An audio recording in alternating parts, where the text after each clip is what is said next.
नमस्कार बच्चों। आज के इस वीडियो में हम सिलिकॉन कंट्रोल रेक्टिफायर के फायरिंग सर्किट्स के बारे में समझेंगे। नाम से ही आप रिकॉल कर सकते हैं, फायरिंग सर्किट मींस वो सर्किट जिसको हम यूज करके सिलिकॉन कंट्रोल रेक्टिफायर को ट्रिगर करते हैं। अब यहाँ ट्रिगरिंग और फायरिंग में डिफरेंस है। क्या डिफरेंस है बच्चों? जब हम ट्रिगर करते हैं तो उस कंडीशन में हम एंगल डिसाइड नॉर्मली नहीं करते, लेकिन जब हम फायरिंग का चर्चा करेंगे तो हम डिसाइड करेंगे फायरिंग एंगल का। ऐसे फायरिंग एंगल के बारे में डिटेल में हम आगे पढ़ने ही वाले हैं।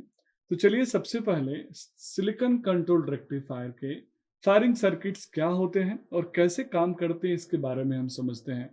तो जब भी हमें सिलिकॉन कंट्रोल रेक्टिफायर को टर्न ऑन करना होगा, और बच्चों याद रखिएगा यहाँ पे मैं गेट ट्रिगरिंग की बात कर रहा हूँ, गेट टर्न ऑन मेथड की बात कर रहा हूँ, क्योंकि फॉरवर्ड ब्रेक ओवर वोल्टेज में या फिर LASCR में या फिर अदर जो ट्रिगरिंग हमारे जो अदर मेथड्स थे सिलिकॉन कंट्रोल रेक्टिफायर के टर्न ऑन के, वहाँ ये कंसेप्ट अप्लीकेबल नहीं है। ये कंसेप्ट वहीं अप्लीकेबल है जहाँ पे मैं नॉर्मली डिवाइस को गेट के थ्रू फायरिंग कर रहा हूँ।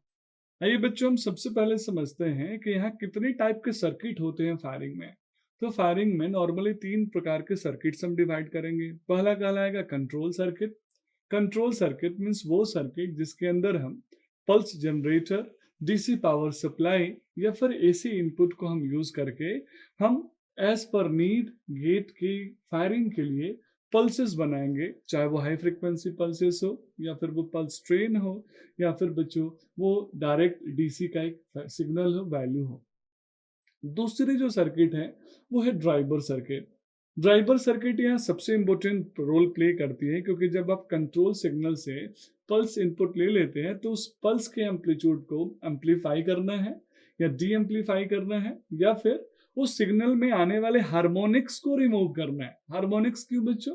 क्योंकि अगर उस सिग्नल में नॉइस इनबिल्डेड है, तो आप पहले भी मैं आपके साथ ये चर्चा कर चुका हूं कि अगर नॉइस इनबिल्डेड है उस कंडीशन में क्या होगा, आपका डिवाइस फॉल्स ट्रिगरिंग में चला जाएगा। प्लस दूसरी प्रॉब्लम, अगर मैंने गेट ट्रिगरिंग कर भी दिया लेकिन गेट का जो मैग्नीट्यूड है वो उसके मिनिमम थ्रेशोल्ड वैल्यू को अचीव नहीं करता है, तो गेट से ट्रिगरिंग होने के बावजूद भी, सप्लाई मिलने के बावजूद भी, आउटपुट वोल्टेज दिखने के बावजूद भी मेरा डिवाइस टर्न ऑन नहीं होगा, ट्रिगर्ड नहीं होगा। इसीलिए मुझे यहाँ जरूरत है पल्स एम्पलीफायर की जो एज पर नीड एम्पलीफिकेशन का काम करे। कभी कभी लार्जर सिग्नल आ जाएगा तो मैं डी एम्पलीफिकेशन का भी काम कर दूंगा, लेकिन amplification is the first priority. अब ये जो पल्स एम्पलीफायर से हम आउटपुट सिग्नल लेते हैं बच्चों, इस ड्राइवर सिग्नल में हम अलग अलग SCR के लिए अलग अलग पल्स ट्रांसफार्मर को देते हैं। जैसे मान लीजिए मेरे पास मल्टी SCR है, तो क्या मैं एक ही पल्स ट्रांसफार्मर से मल्टी SCR को ऑपरेट कर सकता हूं? नहीं। आप बोलेंगे क्यों नहीं सर, ऐसा तो करना संभव है। मैं यहाँ पे आपको याद दिलाना चाहता हूँ कि मैं अगर मल्टी SCR को यूज कर रहा हूँ तो हो सकता है मेरा एप्लीकेशन डिफरेंट हो।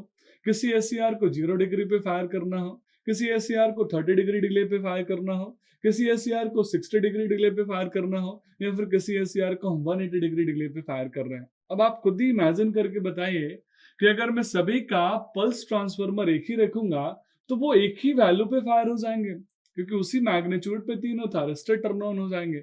इसीलिए मैं जितने नंबर ऑफ सिलिकॉन रेक्टिफायर होंगे, याद रखिएगा इंटरव्यू में पूछे जाने वाला क्वेश्चन है, उतने हम पल्स ट्रांसफार्मर यानी ट्रिगरिंग ट्रांसफार्मर यूज करते हैं।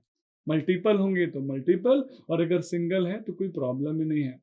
यानी ड्राइवर सर्किट में हमारे पास पल्स एम्पलीफायर है as well as pulse transformer है। अब बच्चों इस पल्स एम्पलीफायर पल्स ट्रांसफार्मर के साथ साथ हमें तीसरे सर्किट की जरूरत पड़ती है, that is called power circuit. Power circuit इसीलिए क्योंकि अब आप इसका आउटपुट सिग्नल में यानी आउटपुट जो ले रहे हैं वो सिलिकॉन कंट्रोल्ड रेक्टिफायर के गेट सर्किट से कनेक्ट कर रहे हैं।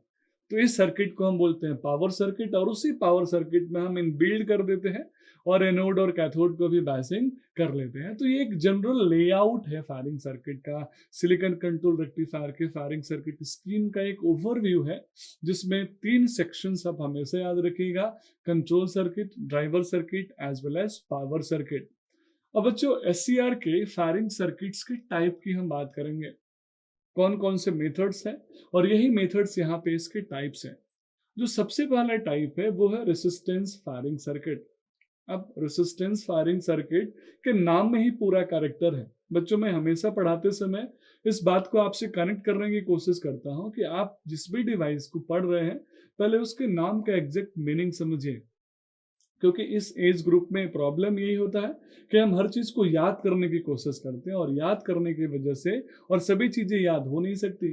कुछ समय बाद हम भूल जाते हैं, लेकिन अगर आप उसके नाम के पीछे का कैरेक्टर या फिर रीजन समझ लेंगे तो आपको कंसेप्ट को याद नहीं करना पड़ेगा, समझना बस पड़ेगा। तो जैसे रेसिस्टेंस फायरिंग सर्किट में हम रेसिस्टेंस यूज करेंगे। रेसिस्टेंस को यूज करके हम अपने डिवाइस के गेट करंट को कंट्रोल करेंगे, और उसे हम एज पर रिक्वायरमेंट एक पर्टिकुलर एंगल पे, एक पर्टिकुलर वैल्यू पे फायरिंग कर देंगे। इसके बारे में डिटेल में हम आगे के वीडियोस में एक एक करके पढ़ेंगे बच्चों। अब रेसिस्टेंस फायरिंग सर्किट के कुछ लिमिटेशंस है। लिमिटेशन, लार्ज एंगल पे हम उसको फायर नहीं कर सकते इस ट्रिगरिंग से। तो लार्ज एंगल पे फायरिंग करने के लिए, यानी 90 टू 180 डिग्री पे फायरिंग करने के लिए, क्योंकि रेसिस्टिव में 0 से 90 डिग्री का रेंज हम लेंगे, तो हमें आरसी सर्किट की जरूरत पड़ेगी। इसीलिए इसको बोलते हैं resistance capacitance firing circuit. Resistance जिसमें वोल्टेज और करंट सेम फेज में चलते हैं। कैपेसिटेंस जिसका लीडिंग पावर फैक्टर कैरेक्टरिस्टिक्स है, यानी करंट वोल्टेज से 90 डिग्री लीड करता है। तो आरसी का जब हम कॉम्बिनेशन यूज करते हैं बच्चों फायरिंग सर्किट में, तो वहां पे हम अपने डिवाइस को इफेक्टिवली लार्ज एंगल दे सकते हैं। सेम अगला है UJT firing, unipolar junction transistor firing, या फिर रैंप फायरिंग। ये रैंप और यूजेटी दोनों अलग अलग हैं। तो मैं तीसरा अगर मैं एनालाइज करूं तो मैं बोल सकता हूं यूजेटी फायरिंग है। कैसे काम करता है यूजेटी, इसके बारे में डिटेल में हम आगे समझने वाले हैं। सेम वैसे रैंप फायरिंग कैसे काम करता है हम आगे समझेंगे। और भी बहुत सारे फायरिंग सर्किट्स हैं, जैसे firing for three phase circuits में हम डिफरेंट डिफरेंट अलग अलग मेथोडोलॉजी यूज करते हैं, या फिर पल्स ट्रेन फायरिंग हम यूज करते हैं। हाई फ्रिक्वेंसी ट्रांसफार्मर के बारे में हम चर्चा पहले भी कर चुके हैं कि हम कैसे हाई फ्रीक्वेंसी को यूज करके डिवाइस को टर्न ऑन करते हैं, high frequency firing circuit use करते हैं। तो ये एक ओवरव्यू था बच्चों सिलिकॉन कंट्रोल रेक्टिफायर के फायरिंग सर्किट का। आगे के वीडियोस में हम एक एक करके इन सभी फायरिंग सर्किट्स के इंटरनल कैरेक्टरिस्टिक्स और वर्किंग के बारे में समझेंगे। तो that's all about this video. Thank you so much.